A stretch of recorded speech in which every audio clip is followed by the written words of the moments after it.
My mom said I was the biggest mistake of her life. She never realized I was quietly planning to leave forever. My name is Claire Bennett.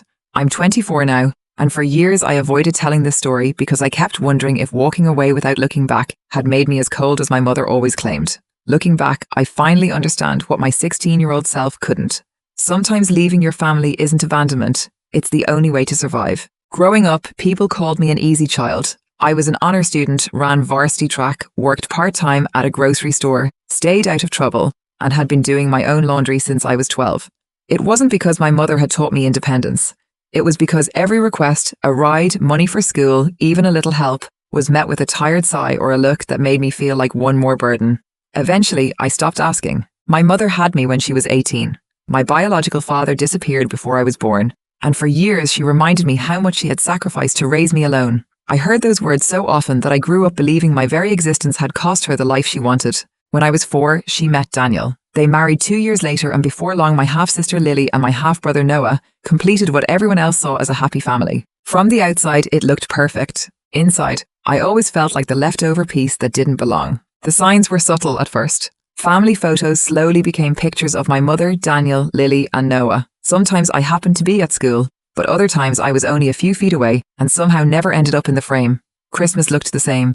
Lily unwrapped dolls and bicycles. Noah got remote control cars and video games. I usually opened socks, notebooks, or shampoo while hearing the same explanation. You're older now. You understand money doesn't grow on trees. I did understand. I just couldn't understand why that rule never seemed to apply to anyone else. Daniel was never openly cruel. He was polite, provided a roof over my head, and made sure I had what I needed, but he never treated me like his daughter. When I qualified for a regional track meet, Daniel stayed home because he claimed he had yard work to finish. My mother missed it too, saying Noah had developed a fever. When I came home carrying my medal, Noah was sitting in the living room playing video games. For years, I convinced myself I was overreacting. Maybe Daniel simply didn't know how to connect with me. Maybe my mother was exhausted. Maybe younger children naturally needed more attention. Believing those excuses was easier than admitting I had never truly belonged. Everything changed that Thanksgiving. I was 16, and our house was packed with relatives. Since early morning, I'd been setting the table, peeling potatoes, carrying extra chairs upstairs, and keeping Lily and Noah out of the kitchen while the adults cooked. My mother barely acknowledged me except to hand out instructions. Claire, check the rolls. Claire, your brother is bothering Lily. Claire, we need more ice. I did everything she asked because keeping the peace had become second nature. Around 7 that evening, she realized we were running low on napkins and sent me to the basement. I had barely reached the 4th step when I heard my Aunt Rebecca compliment her. You've built a beautiful life. Daniel, the kids, this house, you should be proud. My mother laughed, but it wasn't a happy laugh. It sounded tired, almost bitter. Beautiful now, maybe, she replied. But it could have been so different. I stopped where I was. What do you mean? Rebecca asked. After a brief silence, my mother answered. Honestly, having Claire was the biggest mistake of my life. My grip tightened around the railing. Rebecca quietly said my mother's name, but there was no shock in her voice, only sympathy. I was 18, my mother continued. I could have finished college, traveled, met someone without already having another man's child. Instead, everything became about surviving. You were young, Rebecca said. I know, and I'm still paying for it. I couldn't move. The clatter of dishes drifted from the kitchen while Noah laughed somewhere in the dining room. Then my mother lowered her voice, though every word carried clearly through the stairwell. Every time I look at her, I see everything I gave up. Rebecca responded too quietly for me to hear. Then my mother said the sentence that changed my life. What am I supposed to do now? I can't throw her out. People would talk. She only has 2 more years until she's legally an adult. After that, I'll finally be free. Finally be free. I expected to feel devastated or furious, but instead everything inside me went completely numb. I walked to the basement, picked up the napkins, and stood there until I could breathe normally again. When I returned upstairs, my mother glanced at me. What took you so long? Couldn't find them. She sighed, took the napkins, and went back to preparing dinner. I sat beside Lily and Noah, passed dishes around the table, laughed politely at my uncle's jokes, and smiled whenever someone looked my way. At one point, my mother caught my eye and smiled across the table. I smiled back. She had no idea I had just heard every word. That night, after everyone was asleep, I opened my laptop and searched for colleges on the opposite side of the country. I wasn't planning revenge, I was planning an escape. I wrote down everything I would need: money, college, my personal documents, transportation, and 2 years to make it happen. She believed she was counting down the days until she would finally be free of me. She never realized I had already started counting down mine. The next morning, I turned that promise into a plan. I opened a savings account at a bank my mother had never used, switched everything to paperless statements, and deposited every dollar I'd earned from my grocery store job. It wasn't much, but it was enough to begin. From then on, every decision served one purpose: leaving. I accepted every extra shift my manager offered, tutored middle school students during the school year, mowed lawns in the summer, shoveled driveways in the winter, skipped unnecessary expenses, and quietly saved every dollar I could. My mother seemed proud of how little I asked from her. "You've become so responsible," she said one evening while I washed the dishes. To her, I was finally becoming independent. In reality, I was preparing to leave. Money alone wasn't enough. I also needed somewhere to go, so I spent months researching colleges as far from home as possible. I wasn't looking for the best campus. I was looking for enough distance that no one could show up at my door unannounced. Every night after everyone went to bed, I compared tuition, scholarship packages, housing, and transportation until only 3 universities remained. Once I made my choice, every application felt like another step toward freedom. The next obstacle was my paperwork. My mother kept my birth certificate, social security card, and school records locked inside a filing cabinet in her bedroom, with the key sitting in a ceramic bowl beside her jewelry box. At first, I secretly photographed everything, convincing myself copies might be enough. As college applications drew closer, though, I realized I couldn't risk leaving the originals behind. About 6 months after Thanksgiving, my mother decided to reorganize the filing cabinet and asked me to help. "Put these in order. You're better at this than I am." While sorting through insurance papers and tax records, I quietly slipped my own documents into my backpack. She was downstairs helping Lily with a school project and never noticed they were gone. Somehow that hurt even more than being caught would have. My entire identity disappeared from her filing cabinet, and she never realized it. Over the next 2 years, I became the daughter every parent claims to want. I stopped questioning anything, looked after my siblings, kept the house clean, apologized whenever she was upset, and acted as though nothing ever bothered me. The quieter I became, the more she praised my maturity, never realizing I wasn't becoming closer to the family. I was slowly detaching from it. My 17th birthday arrived on a Saturday, and despite everything, I still hoped she'd remember. She didn't. The house was in chaos because of Lily's dance recital. As my mother rushed past carrying a curling iron, I finally asked, "Do you know what day it is?" She froze, looked genuinely confused for a second, then quietly said, "Oh." After an awkward smile, she apologized and promised we'd celebrate the next day. We never did. I helped Noah find his shoes, carried Lily's costume to the car, and watched the family drive away. Before leaving, my mother called through the window. "There's money on the counter if you want to order something." It wasn't enough for a proper meal. I made myself a bowl of pasta, spent the evening writing scholarship essays, and when no one mentioned my birthday again, I stopped waiting for things to change. Every disappointment only strengthened my resolve to leave. School became the one place where effort was always rewarded. The harder I studied, worked, and trained, the more opportunities appeared. My grades climbed, teachers wrote glowing recommendation letters, and my scholarship essay focused on resilience and building a future for myself. I never mentioned my mother. The acceptance email arrived during lunch in the library. It wasn't just an acceptance, it was a full scholarship covering tuition, housing, and meals.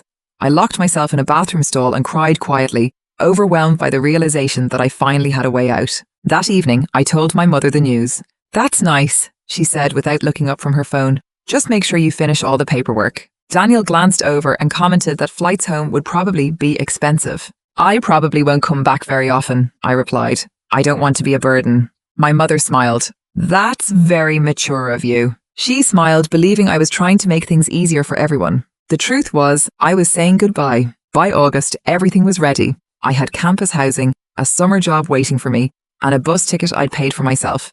Everything I owned fit into one suitcase and one backpack. My mother had promised to drive me to the station, but that morning she came downstairs already dressed for Lily's dentist appointment. "I forgot," she said. "Can you just call an Uber?" "I've got it." I'd already asked my friend Rachel to be on standby because, deep down, I'd expected exactly this. While my mother went back to making breakfast, Rachel pulled into the driveway. I carried my suitcase to the front door and waited, hoping, just once, that my mother would look up, realize her daughter was leaving home for good, and come say goodbye. Some childish part of me still hoped she'd hear my suitcase, come outside, and hug me one last time. The kitchen door never opened. "Text me when you get there," she called from the kitchen without turning around. "I will." She disappeared back into the kitchen before I reached the front door. That was the last conversation we had before I left home. Rachel loaded my suitcase into her car and asked if I was nervous. A little. Coming home for Thanksgiving? I looked back through the window. My mother moved around the kitchen while Lily and Noah sat at the table, completely unaware that I had already decided this would be the last morning I ever lived there. I don't think so. The 12-hour bus ride felt like crossing into another life. As familiar streets disappeared behind me, the weight I'd carried for years slowly lifted. My mother had spent so long waiting to be free of me that she never imagined the day would come when I was the one who finally felt free. 3 months later, college still felt unreal. For the first time, I lived in a place where nobody criticized how I folded laundry, sighed when I asked a question, or made me feel like I was taking up space. My roommate, Emma, was loud, funny, and impossible not to like. At the campus coffee shop, regular customers remembered my name simply because they wanted to. I was finally surrounded by people who saw me as a person instead of another responsibility. Back home, contact with my mother had become almost non-existent. She texted a few times after I arrived, mostly asking if I was safe or reminding me about Thanksgiving. When she asked if I was coming home, I told her I couldn't. I needed the extra holiday pay, but the real reason was much simpler. I couldn't bring myself to sit at the same table where I'd heard my own mother call me the biggest mistake of her life. Her reply came almost immediately. "That's selfish, Claire. Families are supposed to spend Thanksgiving together." That evening, she left a 15-minute voicemail about how disappointed everyone was, how Lily missed me, how Noah barely remembered me, and how I was hurting the family. Not once did she ask whether I was happy. I answered with a single text. "I'm not trying to hurt anyone. I have responsibilities here now. I'm sorry you're disappointed." A few days later, my Aunt Rebecca reached out, saying my mother couldn't understand why I was pushing everyone away. I replied with one question. "Did she tell you what she said about me on Thanksgiving 2 years ago?" Rebecca went silent. 3 days later, she finally asked what I meant. I typed 2 words, and ask her. She never contacted me again. That Thanksgiving, Emma invited me to her parents' house. I expected to feel like an outsider, but instead I found something I'd never really experienced before. Her family welcomed me without hesitation, listened when I spoke, laughed together over dinner, and treated me like I belonged. On the drive back to campus, I admitted, "I didn't know Thanksgiving could feel like this." Emma smiled and squeezed my shoulder. "You deserve this." Those 3 words stayed with me far longer than anything my mother had said in years. I remained on campus through winter break, working extra shifts until a Christmas card arrived from my mother. Inside was a $50 check and a single sentence. "Merry Christmas, love, Mom." No apology, no acknowledgement of everything that had happened. I deposited the check and never replied. By spring break, she called again. "You need to come home." "I'm not coming. You've been gone almost a year." "I know. Lily and Noah barely remember what you look like." That hurt, not because of her, but because my brother and sister had done nothing wrong. "I can video call them." "That's not the same." "It'll have to be." After a long silence, she asked, "What happened to you?" I almost laughed. The answer had started on a basement staircase 2 years earlier. She mentioned Rebecca had said something about Thanksgiving, and I realized she still believed she controlled the story.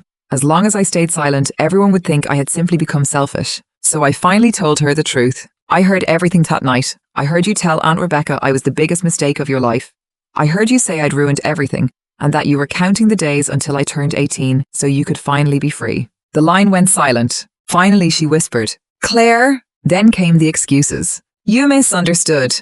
I was venting. I didn't mean it." I let her finish before quietly answering. "I was 16. She tried explaining how young and overwhelmed she'd been, insisting one conversation shouldn't erase an entire relationship. "It didn't," I said. "It just explained the relationship we'd always had." C began crying, reminding me of every sacrifice she'd made, every hour she'd worked, every hardship she'd endured. Then she said the one sentence that hurt more than anything else. "You weren't supposed to hear that conversation." She wasn't apologizing for what she'd said. She was apologizing that I'd heard it. Leaning against the wall outside the coffee shop, I realized everything had changed the moment I stood on those basement stairs. "I stopped expecting you to love me." She insisted she always had. "You never had to say you didn't," I replied. When she finally asked why I was doing this, my answer came without hesitation. "Because I finally found a place where I don't feel unwanted." She started crying again. "Claire, please. I have to go." "You always run away?" I almost smiled. "No, I finally left." Then I ended the call. When I walked back into the coffee shop, Emma looked up from the counter. "You okay?" "I will be." Within an hour, the messages began. Daniel urged me to call my mother. My grandmother reminded me that family should forgive. Rebecca insisted my mother had never meant to hurt me and begged me to let it go. What struck me wasn't what they said, but what none of them said. No one asked what it had been like for a 16-year-old girl to hear her own mother call her the biggest mistake of her life. No one said my mother had been wrong. Every message focused on what I was supposed to do next. Forgive, understand, move on, keep the peace. I replied politely, telling each of them I wasn't discussing it anymore. Then I blocked my grandmother, muted Rebecca, and ignored the rest. For a few days, everything was quiet. Then my mother changed tactics. Every morning brought another message about how she couldn't sleep, hadn't eaten, or how Lily and Noah kept asking about me. A week later, she sent a 4-page email insisting I had misunderstood that Thanksgiving conversation before listing every sacrifice she'd made. Working multiple jobs, buying school supplies, paying bills, keeping a roof over my head. As though ordinary responsibilities of raising a child were debts I could never repay. I stopped reading halfway through. Soon relatives, old neighbours and family friends began reaching out with the same speech. My mother loved me, she was heartbroken, families argued, and someday I'd regret this. Eventually I stopped explaining myself and answered with nothing more than a thumbs up emoji. The hardest moment came during finals. Lily called. I answered with a smile, expecting to hear her usual excitement, but she was crying. Mom says you don't love us anymore. My heart sank. No, sweetheart. I could never stop loving you. Then why won't you come home? I looked out the library window as students crossed campus, completely unaware that my world had narrowed to one frightened little girl. This isn't about you, I told her gently. You and Noah didn't do anything wrong. She hesitated before asking if I'd ever visit again. I wanted to promise yes, but I'd learned how much broken promises could hurt. I'll try. When the call ended, sadness quickly turned into anger. A 10-year-old child had been pulled into an argument she couldn't possibly understand. I texted my mother immediately. Using Lily to guilt me is disgusting. Don't ever do that again. Her reply came less than a minute later. I didn't make her call. She misses her sister. That's your fault. I stared at the screen, realizing every disappointment in our relationship somehow became my responsibility. My forgotten birthday, the Thanksgiving conversation, even dragging Lily into the middle of it, she still found a way to blame me. I deleted the messages and went back to studying. That was the moment I understood she wasn't trying to repair our relationship anymore. She was trying to regain control of it. By the start of my junior year, my life barely resembled the one I'd left behind. My scholarship was secure, I still worked at the campus coffee shop, and a paid summer internship covered most of my expenses. I slept better, laughed more, and sometimes went days without thinking about home. Then one afternoon, Rebecca texted, "Dan, we talk, it's about Grandma." She called a minute later to tell me my grandmother had cancer and likely didn't have much time left. Although we'd never been close, the news still hurt. She remembered my birthday only occasionally, often got my age wrong and rarely called, but hearing someone was dying is never easy. My mother wanted me to come home. I can't, I said. I have finals. A few days later, I sent flowers to the hospital with a simple card wishing my grandmother peace. It felt like the most honest thing I could do. That evening, my mother called. "Flowers? That's all you're doing?" I thought she'd appreciate them. "Your grandmother is dying." "I know." "Then come home. My scholarship depends on these exams. So your education matters more than your family. My education is the reason I have a future." She fell silent before quietly saying I'd changed. "No," I answered. I finally stopped pretending. She tried one last time. "She's family." I sighed. As far as I remember, Grandma barely knew me. We hardly spoke, she forgot my birthday more than once, and I never felt like we had a real relationship. After a long pause, my mother whispered, "I don't recognize you anymore." I finally recognized myself. She hung up. 3 weeks later, Rebecca called to say my grandmother had passed away. I was sad, but not devastated. We had never shared the kind of relationship people mourn for. I didn't attend the funeral, and within hours, relatives I barely knew accused me of being selfish and heartless. I blocked every one of them. 2 months later, a letter from an attorney arrived. My grandmother had left me $15,000. The shock lasted only a moment before I read the next paragraph. Several relatives were contesting the will. The attorney explained my mother was leading the challenge, arguing that I'd abandoned the family and caused my grandmother emotional distress. I couldn't believe what I was hearing. He assured me the will was clear and advised me to wait because the case was unlikely to succeed. I followed the attorney's advice. Over the next 3 months, the lawyers handled the paperwork while I focused on classes and work. My mother, however, refused to let it go. She sent message after message insisting that a good daughter would give the money back, claiming Grandma hadn't been thinking clearly, and even accusing me of stealing from my own mother. That accusation almost made me laugh. The money had never been hers. My grandmother had written her will, made her decision, and the court upheld it exactly as the attorney predicted. The challenge failed, the inheritance was released, and I transferred every dollar into a graduate school savings account. I honestly believed the story was over. Then, one Thursday afternoon, Emma texted me while I was walking back from class. "Claire, are you expecting someone?" "No, why?" A few seconds later, another message appeared. "There's a woman outside our apartment. She says she's your mother, and I don't think she's leaving." I stopped in the middle of the sidewalk. My mother had driven nearly 3,000 miles without telling me. For a moment, I considered turning around and hiding in the library until she gave up. Then I realized I'd been postponing this confrontation for 2 years. If this chapter was ever going to end, it had to end today. Emma was waiting downstairs when I arrived. "She's still upstairs," she said. "I can stay if you want." I shook my head.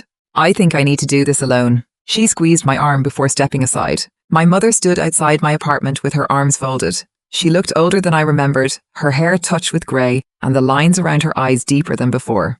"You've been avoiding me," she said. "Yes, we need to talk. We can, right here." She glanced toward my apartment.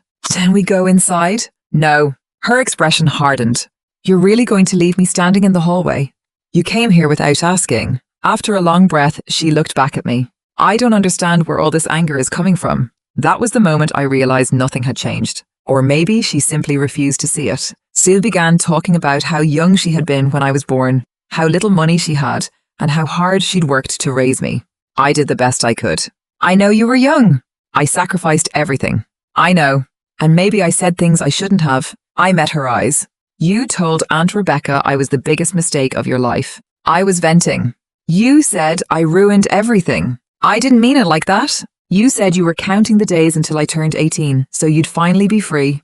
We looked away. "You're taking everything out of context." I'm repeating exactly what I heard.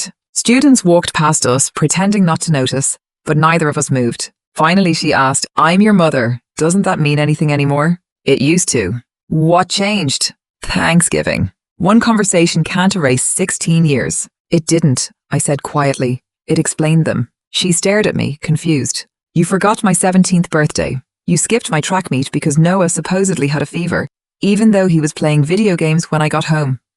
Somewhere along the way, I disappeared from family photos too. I counted once. 3 pictures of me in 5 years. 37 of everyone else. She blinked, searching for an answer that never came. I never realized. "I know." After a long silence, her voice softened. "I miss you." For the first time, I believed she truly thought she did. But believing something doesn't make it true. "You miss the version of me who never complained," I said. "The extra pair of hands that cleaned the house, watched the kids, and never said no." "I miss my daughter." I held her gaze. "If you had really missed your daughter, you would have noticed she was disappearing long before she ever walked away." She covered her mouth and, for the first time since arriving, stopped trying to defend herself. She simply stood there crying. Whether those tears were real no longer mattered. After several minutes, she finally asked, "So, what happens now?" I'd imagined that question countless times, but when it finally came, the answer was surprisingly simple. "You go home. And us? We live separate lives. What about holidays? My birthday? If you get married someday?" Her voice faded before she could finish. "I can't promise you anything." She nodded slowly. "So this is goodbye? For now." "I never wanted this." "I know." She searched my face. "You don't believe me." "I believe you never expected your choices to have consequences." She lowered her head without another word.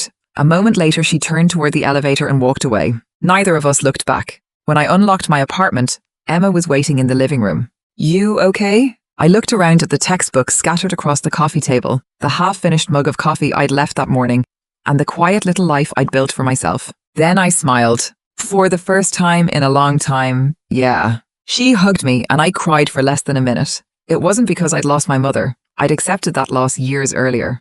What finally broke me was realizing I'd stopped waiting for her to become someone she'd never been. Life moved on. 6 months passed without another call from my mother. Rebecca occasionally updated me, telling me Daniel had filed for divorce after years of resentment, while Lily and Noah were now living mostly with him. Eventually, Lily reached out on her own. She was 12 by then, bright, funny, and already asking me about college. We talked about school, books, and music, slowly building a relationship that belonged to us instead of revolving around our mother. Noah was still too young to understand everything, but I knew that one day, if he asked, I'd tell him the truth.